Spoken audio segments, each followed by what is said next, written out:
Good morning, everybody, and welcome to Success Life Live. My name is Reid. I am your host, your coach, your friend.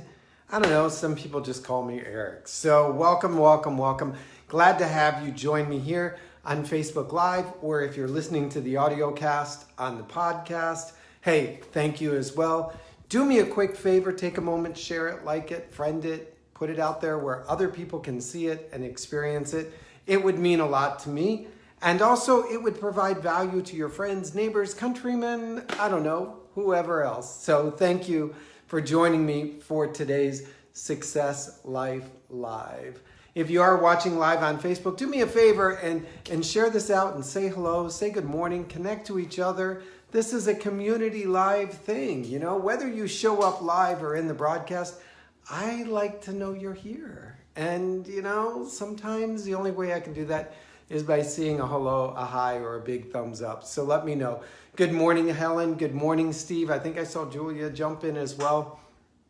We have so much to go through this morning, and I'm going to be talking about plateaus and breaking through plateaus and why we have plateaus in our business and in our lives and in our fitness and in our finances as well. Good afternoon, my little white brother. Carl, it's good to see you as well. Sonia, you're awake and with us this morning. How fantastic. I love seeing the regulars show up and check in and make sure that everything is good in their lives. The day gets so busy, sometimes I want to just call everybody personally and check in, and I don't get the chance. So having us gather here each and every morning at 8 a.m. Eastern for Success Life Live is one way that we get to do that. So take a minute, check in with your friends, your neighbors, the other participants as well. All right. So tomorrow we have a new series called Meet the Writer. And so we are going to be having, I know, you're all like, where to go? Well, we are going to be having my good friend Allison join us, Allison Little. She wrote the book, The Art of Imperfect Action. All success comes from daring to begin.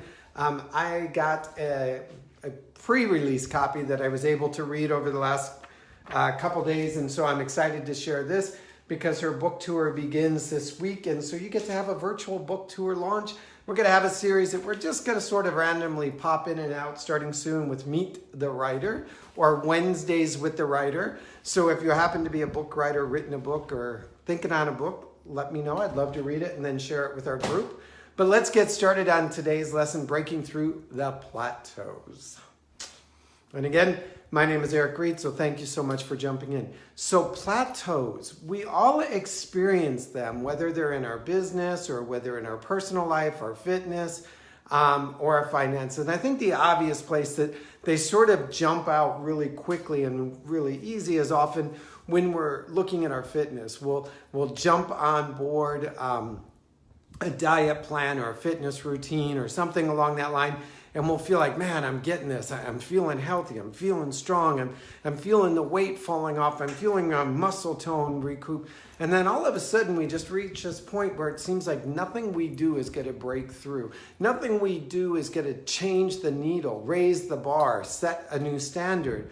And so, you know, it happened recently with my little Fitbit watch thing. You know, it was like I could go out the door and hit a certain mark on my walk, my run, my jog, and I'd look down and there would be X number of calories burned. I was like, yes, I can go back home and eat this and eat that. And I would be like, every time I'd hit that corner, every time I'd hit that stop sign, I could almost look down and be like, yep, 500 calories. That was the goal. Turn around and go back. Well, over a while, I started to notice that pretty soon it wasn't. That every time I got to that corner, it was almost like the block had gotten shorter. And I was like, wait, every time I hit here, I always have a 500 calorie number. What's going on? Why is it dropping to 475, then 430, then 400? And then why is the needle not even moving? Well, I had hit a plateau. The amount of effort it took me to hit that point had been reduced because I had gotten healthier. So it was recording differently in my Fitbit. It was saying, you know what? Yeah, you did the same number of steps, but it took less energy because you're becoming more efficient. You're becoming more in tune and healthier.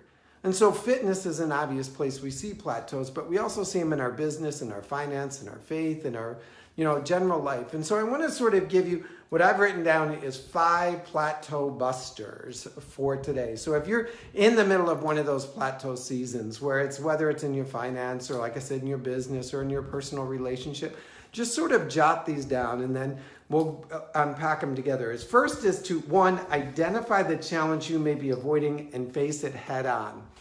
So here's what I see happen with my high achievers. Here's what I see happen with those people who have had some really good mojo history. They'll start going and going and going, and they got this uphill climb going. They've got success, they've got prosperity, they've got things happening, and all of a sudden they hit this plateau. And they're like, why is nothing changing? Why is nothing growing? Why is my business stagnant? And I'm like, so what is the challenge? And sometimes the challenge is mental. Sometimes they're saying to themselves, well, I don't know if I can really take it to the next level. I don't know if I can handle the next level. I don't know if I can be as successful at the next level. So maybe I'll just stay where I'm at and keep doing what I'm doing and getting somewhat of the same results. But in reality, I'm really going backwards because I'm not growing, I'm not changing, I'm not developing, I'm not testing and trying new skills. Nothing in life stays in the same place. It's always either moving forward or moving back. And so when you hit that plateau where you're not challenging yourself, when you're not pushing yourself, when you're not testing yourself because you've had a level of success, and fear and doubt and insecurity might be holding you back. It might be a staffing issue. You might say, I really know I need an assistant. I know I need a second. I know I need a third. But if I make that commitment, am I going to be able to provide for them? Am I going to be able to keep them employed? What if my business starts to fail? What if this starts to go downhill? How am I going to fire that person? Here's what I'm going to do. I'm not going to grow my business because if I grow my business, then I'm going to have to hire people, resources, teams, talents, invest money back into myself, into my business. And what happens if the money stops? I see it when people get into a fitness routine and they're plateaued and they're like, yeah, well, good enough is good enough. I think I'm okay. If I just keep doing what I'm doing, then maybe I'll just somehow magically start to change. Because if I take it to the next level, if I have one of those ambitious goals, I might fail. So identify the challenge and face it head on. And often you may not see the challenge or you may see it, but often when I work with high performers, they are so into their business that they never take the time to pull back and look and go, there's my challenge point. I've got to fire that person and hire the next level up. I bought in somebody, some system, some tool, some idea that worked really well for 0 to 20. But now that I'm going to 40 to 60, I've got to reinvest, upgrade, retool, realign, repartner. And to do that requires that I expose myself to a higher level of risk. And I'm not really sure I can perform at that new risk. So I'm not going to take on that challenge. So I'm going to stay where I'm at and in fact fall down. The number 2 thing is sometimes you got to mix it up. And you'll see this more in a gym where, you do the same routine every day. And then all of a sudden it's like, well, this isn't any effort. Bodybuilders know they got to change up the routine. In fact, bodybuilders, fitness coaches, trainers will change up the routine before you plateau so that you don't plateau and get that exhaustion, get that defeat, get that mindset. And they'll start to say, we're going to switch it up. And you'll be like, what? I was just getting comfortable. Yeah, because we got to switch it up because as soon as you get comfortable, you stop growing, you stop achieving, you stop developing, whether it's the muscle or the mindset. And so we might get in this routine that this is what got me here. Every morning I get up and I do this, and this. Well, when it becomes such a pattern and such a routine that you're not pouring your heart into it, you're not pouring your passion into it, you're not having to actually work for it, we all know we start to slip and slide and go into lazy mode. Instead of doing 100%, we might do 95, then we might do 90, then we might do 80. Because we got it so well mastered that there's no point in trying to... we've all done that. We've all sleepwalked or zombied through the morning. Like, I have got this routine so down, I can do it in my sleep. Then it's time to switch it up. Hey, there's Allison. She is going to be our writer tomorrow, our Wednesday Meet the Writer, and she stopped in to just say hi as well. Number 3, new challenges. Attempt new challenges to identify the weak parts of your skill. So if you've been successful going down this lane, and you've always done this, and this is always working for you, and you've gotten a certain level of success, there's probably something just on the edge, the left or the right of it, so to speak, that you know that you could probably do, but you haven't done it yet because that's not my sweet spot. Then stretch a little, go outside the boundaries, make a little bit of an adjustment. Now, I'm not saying if you're really good as a master chef and cooking vegan, vegetarian meals that you suddenly try and become a ski instructor, but maybe expand out. Think of large corporate catering. Think of private meals. Think of consulting. Think of a cookbook. Think of something that's next to your sweet spot, next to your success spot, and just stretch a little on each side of it. If you're a really great speaker and you've got a fantastic speaking repertoire and you have a gift for words, what would it look like to put that into a vlog, a video blog? What would it look like to put it into a written blog? What would it look like to put it into an e-magazine? What would it look like to put it into an ebook? What would it look like to teach others the technique of being a really good speaker? I'm still using my talent of words, my talent of speech, my talent for creating ideas, but I'm just moving outside and I'm experimenting with new challenge. Because what I often see happen with high achievers is they get so goal driven. They're like, okay, here's my goal, here's my goal, here's my goal, here's my goal, here's my goal, here's my goal, here's my goal. And that the things that are just on each side of their goal, they never see. And that's where new opportunities, new growth, new challenges, new partnerships exist. But because they're so focused on that one thing and hitting it, they never really expand to each side of it. And that may be where the next level success sits, is that new challenge, that new idea, that new thing. And don't be afraid of failing. Like I said, the art of imperfect action is where you discover your next opportunity. Number 4 is tactical practice technique, or develop tactical practical techniques to improve on your weak spots. So here's one of the misconceptions, that you have to be an A student in everything. Okay, no. Thank God. Thank God for me personally. Thank God for the rest of us who are really good at one thing. But there are certain things that we could raise our game, raise our success, raise where we're currently performing at if we took tactical, practical, quantitative growth in that area. So for example, if you're really good in a personal relationship and you know that, you know what, my love language is gifts, but my partner, my spouse, my children, whoever it is acts of kindness or words of affirmation, then I can learn to develop my skill in delivering that. I can study it, I can read it, I can rehearse it, I can put it in my planner. Because right now the relationship has reached a plateau, and for me to get to another level, I need to increase my skill set. I need to increase my efficiency. I need to get better at what I do. I work with a lot of realtors and helping them go to next level business. And so often they'll say, well, this is what I've always done. I'm like, okay, show me it. Show me how it's replicatable. Show me how it's refinable. Show me how you can master it at the next level. And they're like, well, I don't have a system or a technique written down. I'm like, well, that's step one. We got to get it written down. Then we got to look at it. And then we've got to figure out an A/B test. And when we figure out the A/B test of it, and we see that B works better than A, which is what you've always been doing, then let's work on B. And then when we do B, let's do B and see if C works better than B, or if B is the master tool. And we do this with scripts and dialogues, listing presentation, contract negotiations. I remember a personal story, and I tell this often to my real estate clients, coaching clients, is when I did my first listing presentation, the broker, the boss, had said, here's the listing presentation, and he handed me this PowerPoint presentation, and it must have been like 1,000,000 slides. I mean, okay, maybe 900 slides. And he said, just go in and present this. And I said, okay, and then what? And he said, when you get to the last slide, into the last flip folder, whatever you want to call it, it says ask for the close, and so that's when you ask for the close. So I said, okay. So I get my little couple in front of me, and I introduce myself as Eric the realtor, and I'm here to sell their house, and I just want to show them a few things. And I start flipping through the book and flipping through the book. And they're like engaged, and I keep going, and I keep going because I do what I'm told by my coach to get what I need to get, and That's the way I'm kind of programmed. When somebody tells me do it, I do it, and then I see what happens.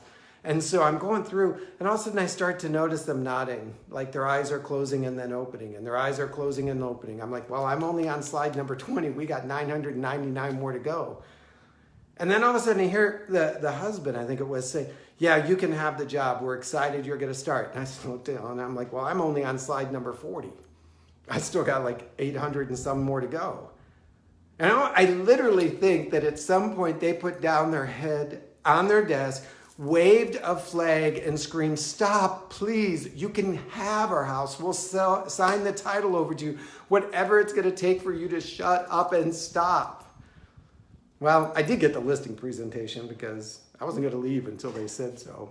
I should have probably left about an hour ago. Now when I go into that same thing, what I've discovered is I can do that presentation with 3 or 4 questions. It takes me 5 or 10 minutes. Why? Because I've looked at all of the meat, all of the resources, and I've tuned it down and I've narrowed it down, and I've worked with coaches, and I've worked with accountability partners and rehearsal partners. And I've learned that I can walk in and say, hey, I'm so glad you invited me here today. What 3 questions do I need to answer in order for you to make the decision to hire me to be your realtor today? And they'll ask 3 questions, and I'll answer their 3 questions, and they'll hire me, and we'll be done before the first nap happens. How did that happen? It's because I made tactical decisions on how to improve the practical things that I needed to do to be a success. I stopped winging it and flinging it, hoping that this would work and chasing after all kinds of things. I looked at the funnel and I said, this is big and I need to make it small because I can't perform at the efficiency rate that I want to perform at if every listing presentation I go on takes a day and a half. I need to be going on 10 a day, and so how do I do that? How do I develop the skill sets that I need? And so that's what I mean by tactical, practical technique improvement. So the first one, remember, was identify the challenge. The second idea was mix it up. And the third idea is take on new challenges. And the fourth is be practical in your take tactical, practical technique development. And so now you're like, okay, Eric, you promised us 5. What's number 5? I know you're all dying. Go ahead, ask. Ask, what's number 5? Oh, number 5 is rinse and repeat. And rinse and repeat, just like the back of the shampoo bottle. Because you're going to go through points where you're going to plateau. You're going to business, your life, your fitness, your finance, your faith, whatever it is you're working on transforming in your life is going to feel very much like a stair step. And those flat points in our business, in our personal development, in our faith journey, and our relationship development are the points where we get to stop and reflect and go, okay, this is where I'm at, but this isn't where I'm designed to finish. This is where I'm at so I can reflect, review, see the accomplishments, see the success, but now I need to get up and go to the next place. And how am I going to do that? I'm going to take on those new challenges. I'm going to mix it up. I'm going to find out what's stopping me, what's holding me back, whether it's a mindset thing or whether it's a technical thing or it's a skill set thing. And then I'm going to practice and rehearse and grow and become better. All right? So that's plateau busting. We all hit plateaus. Do not think that's your dead end. Don't think that where you're at is where you're supposed to finish up. Because if you woke up this morning and fogged the mirror, then that tells me that you got one more level to go, one more step to journey, one more place to achieve to. If you woke up and eyes open, heart beated, and arms stretched, you're not done. Now, you may be in a plateau, and you may be in a season of rest or reflection or renewal or review. But something is calling you to move to the next place. Something is calling you to grow, become bigger, become better, to change your life, to change your family, to change your faith, to change your finances, to change something. Or you wouldn't be here in the room with me. You wouldn't be listening to this on the podcast or the YouTube or reading the blog that gets posted as a summary of this. You wouldn't be called in to change. What's happening right now is you're like, okay, I need to figure something out. Something's not working in my life because I know I need to go to the next place and I feel like I'm stuck at this place. And as a matter of fact, I feel like I'm slipping from this place kind of backing downhill. And I'm spinning the tires and applying the gas and doing all the things I need just to hold my place instead of move forward. And so that's what these 5 tips are kind of helped you to do. You know, I realized we didn't deep dive and go long and go hard on it because it's just kind of hard to do in this environment. But I hope you took a moment and wrote them down. And then we'll ask yourself the question, what is the challenge that I need to identify? You know, and often when I ask these questions, I do them more in a meditative state to myself or to my clients. We'll close our eyes, we'll take a moment, we'll breathe in deep 2 or 3 times to settle our mind, settle our spirit, settle our soul. And then I'll ask them like, okay, what is the challenge that needs to be identified for me to go to the next place? And I'll shut up and I'll listen and I'll wait. And it will probably come to me.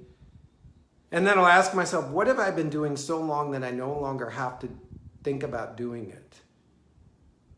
Mix it up. Okay, that's the thing I need to mix up. That's the thing I need to change. That's the thing I need to move to the middle of the day instead of the start of the day. Or that's the thing that needs to be, you know, I need to do it in a different environment or around different people or with a different focus. Then I'll ask myself, okay, what is just on the other side of what am I doing? And I'll breathe into that question. I'll look at it and I'm like, okay, I see where I'm at. I see what I'm doing. And I'll turn my head to the left and I'll turn my head to the right. And I'll wait to see what's sitting out there just long enough for me to be like, that's what I should be doing. That's what I should be trying. I'm still going to hold to the center lane, but I'm just going to sort of creep this edge thing in. And then I'll ask myself, you know, where have I gotten good that I could get gooder and then get better and then get best at? What skill, what talent, what resource am I currently using that maybe I'm using it at 60 or 70% efficiency, that if I apply just a little bit of learning, just a little bit of development, just a little bit of coaching and practice and rehearsal and accountability, I could move up the scale by 1, 2, 3%. And what would be the compounded effect of that altering that technique and skill on my business? And ultimately, the ability for me to be of service.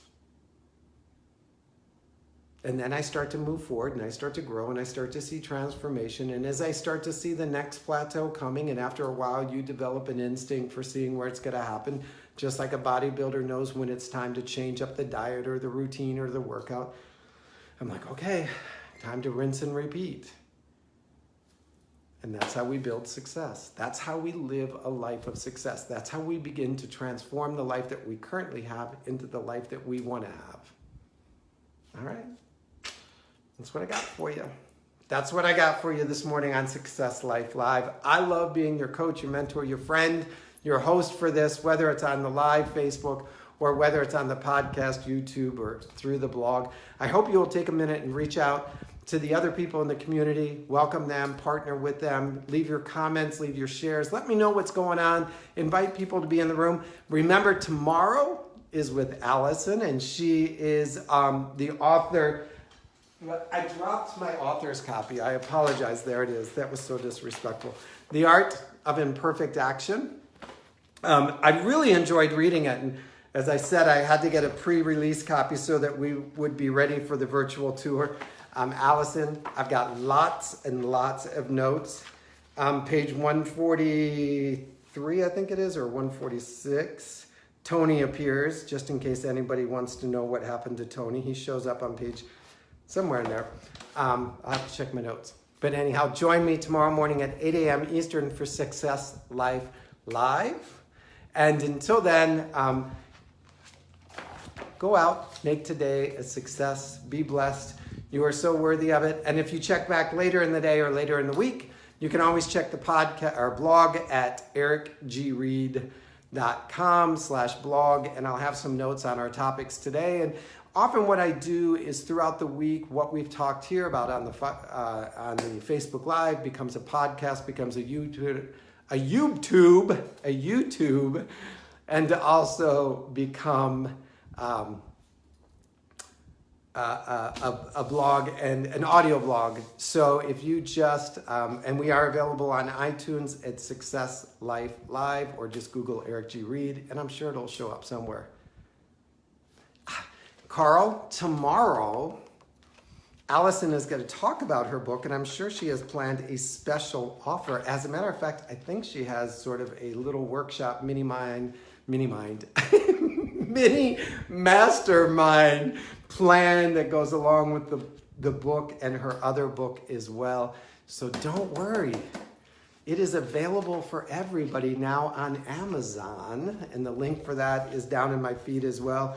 Like I said, it hadn't been released yet, and I wanted to introduce Allison and her book to everybody, so I asked her to graciously provide me an editor's copy so that I could read through it and get to know the book, so that I could be of value when Allison and I connected tomorrow morning at 8 a.m. Eastern on our virtual book tour. So take a minute, share that out, and stop in. I will post the link for the book, and I'm sure, Allison, if you're still here in the room, if you want to go ahead and put a comment or a post or whatever you want to call it in the Facebook feed, I will make sure it gets out to the podcast and out to the YouTube channel about your upcoming companion mastermind training seminar that you're doing.